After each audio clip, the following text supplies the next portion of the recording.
the shopping in the markets was extraordinary. One of the main stops that we had in the north was at Givat Haviva Educational Foundation. It was established by the kibbutz movement, and it was here that I've been there. I've been in support of Givat Haviva for many years. It's Jewish and Arab. The organization is run by Palestinians and Israelis. There's a co-director. So one director is always an Israeli Jew, and the other is always a Palestinian Muslim. And when I was there, this is the peace treaty. So it gives you an idea of the kinds of things they do. This tree is they have other trees like this that are alive. This tree had been blown over in a storm, and they dragged it over here, and they brought in like 20 Israeli Jewish kids and 20 Palestinian Muslim kids, and they got them together with two artists, and one of the artists was Druze, and one of the artists was an Israeli, and they talked about it. They conceived of what they wanted to do with the tree, and then they carved it. And you see, there's a dove at the top. And there's a hole, a natural hole, and there's actually doves that live in the natural hole, and it's just a wonderful. And the children did it all themselves. They conceived of it. The artists helped them, with it. But it's really all done. And then there's a little garden that the kids put together as well. Givat Haviva is a 680-bed facility. They have contracts with the military. They bring soldiers there. They bring educators there. They bring students there, and they have an Arabic program. They teach Holocaust to Arab students. Then they teach Arab culture to Jewish students, and they have working. This is really, it's right on the Green Line. So when I was there in '91. I met the Mukhtar, the mayor of the village of Barta, which straddles the Green Line. And at that time, the Intifada was raging. And I was sitting in Riyad Kahba's living room, drinking tea and talking to the mayor. And across the Green Line, they were burning tires. And so, and that side of the Green Line, it would be dangerous to go. And on this side of the Green Line, I can have a chat with the mayor, who was one of the, a staff member at Givat Haviva. And so, here he is, 20 years later. And I said, wow, my first question was, are you still the mayor? To which he said, no. I gave up that a long time ago. But that's Riyad Kahba, who I wrote about in my 1991 article.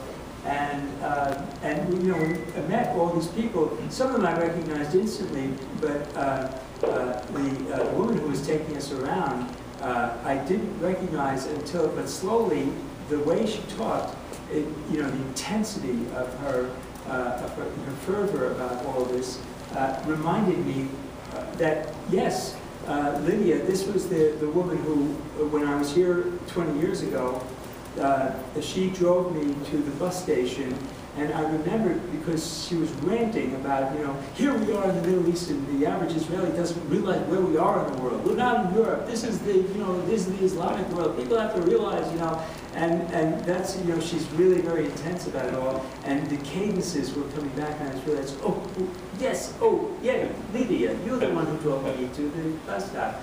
So it was really nice to see these people still working very, very hard, and we're talking about bringing students, and this is definitely one of the stops they actually bring the students into over the Green Line, to Palestinian villages that are under occupation, to meet Palestinians who live under the occupation, and who they're just lovely people, and who will explain what it's like, why this we have to find some solution to this because it's intolerable, it's like you've got all these big forces that are working towards, tearing everything apart and working towards war and hatred, and amidst that, in the face of it all, in the face of all these storms there they are working for reconciliation and understanding, and they're just wonderful people. I really love what they're doing. So the next place we came to was Jerusalem, and this is the wall. As I say, when I first got there, none of this was there. And the thing that I like the least is that this area is the women's area, and this area is the men's area. It's not quite a 50-50 situation.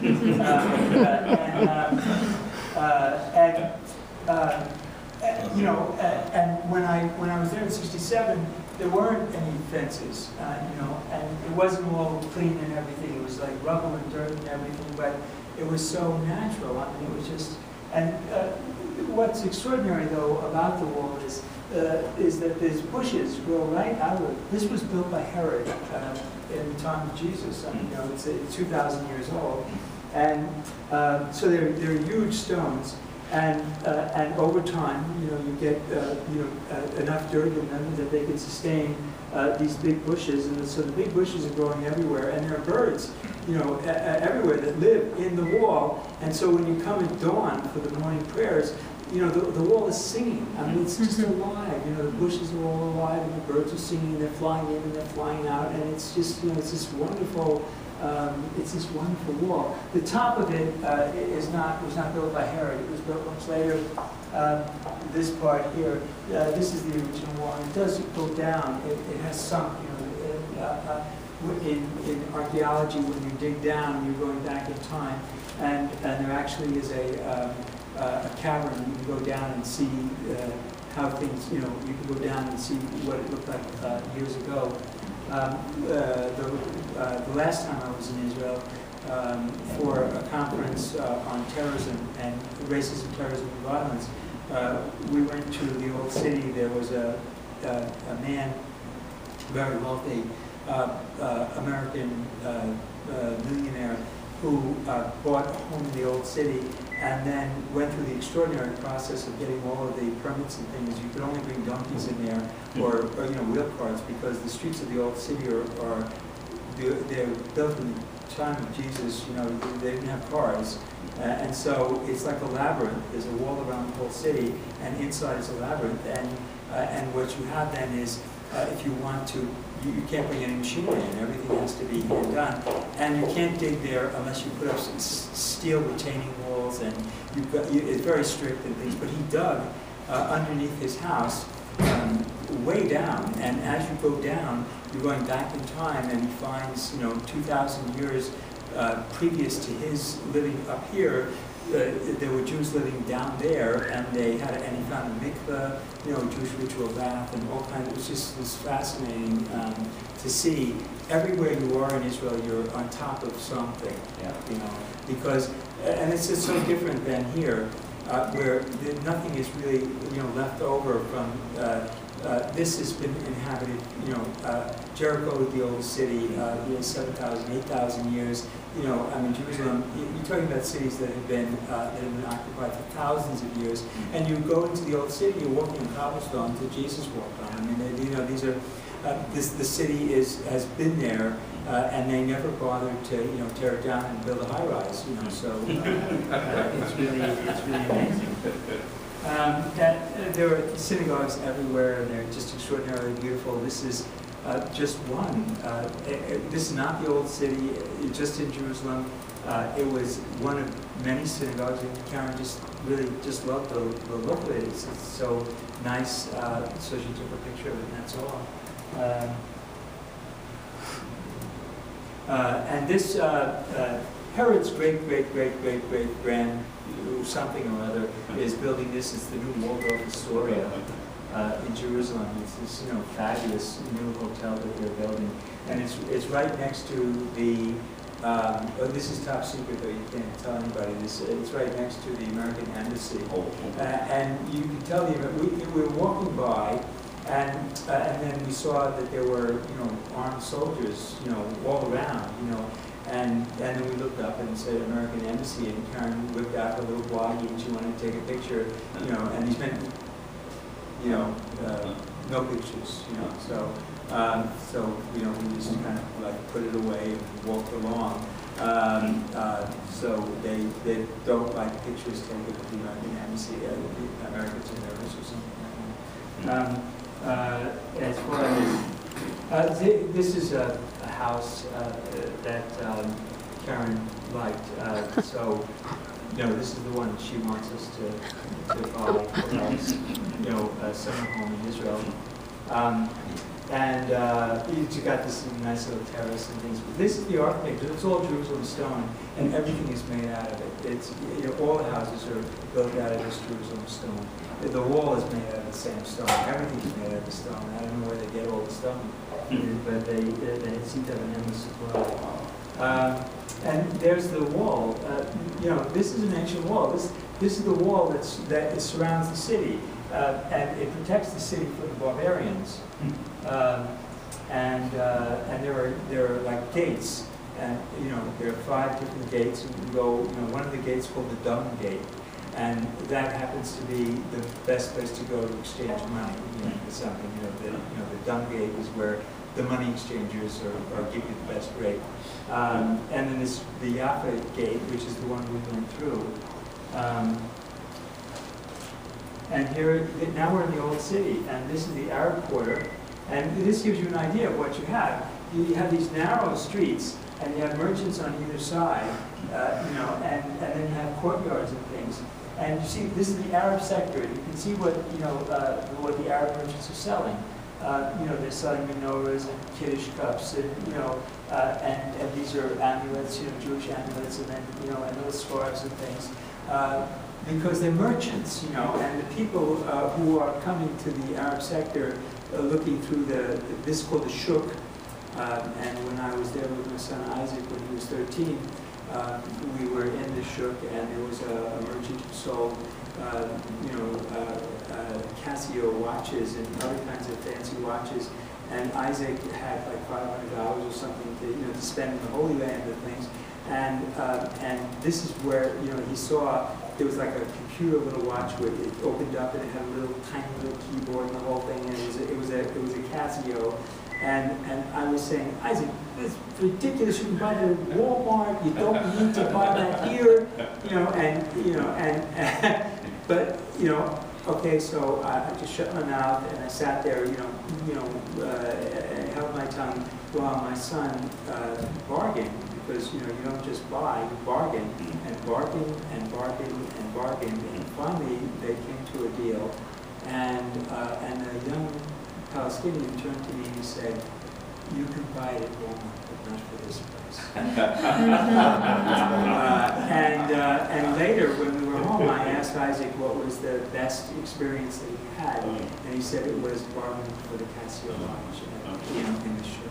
That was his experience, where a young American Jew and a young Palestinian came to an agreement and everybody was happy.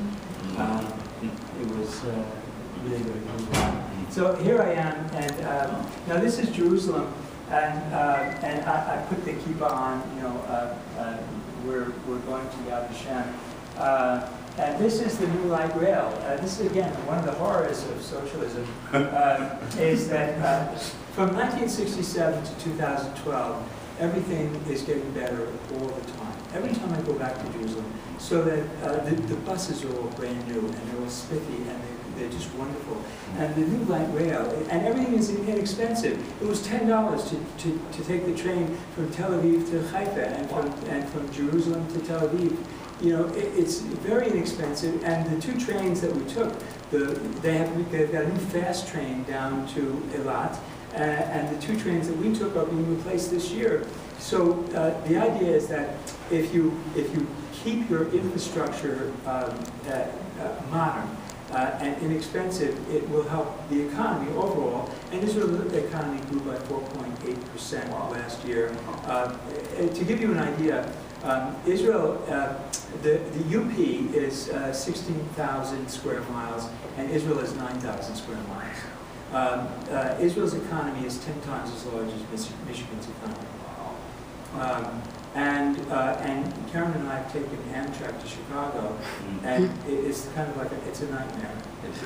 Whereas the Israeli trains they're fast, they're modern, they're cheap, And it's again, it's just the horrors of socialism. Where the government actually runs infrastructure that is important to the economy. When we were in Turkey, by the way, the Turkish economy grew last year by 8.2%. So you should understand that not everybody is in the hole. The Israeli economy, when I mentioned this to Piram, he said, oh, it doubles every 10 years then, at 8%. And here, the only thing that doubled, we found on the Pioneer front page yesterday, was child abuse and hunger and poverty. It doubled. So 2000 to 2010 in Michigan, child abuse doubled. That's what we've doubled. But what they've doubled is their economy and social services. One of the things that struck me was how secure life was in Israel compared to how secure it is here. We just had an incident in Grand Rapids where one of the faculty members, a sweet person from the humanities, was mugged at gunpoint and broke his arm. And in Israel, we're in Tel Aviv, 1.2 million people talking to a young woman waitress who tells us that she's getting off at 3 a.m. and she walks home. Wow. And she's not crazy. She said that she worries, she gets nervous, but it's only because she's watched too many American movies.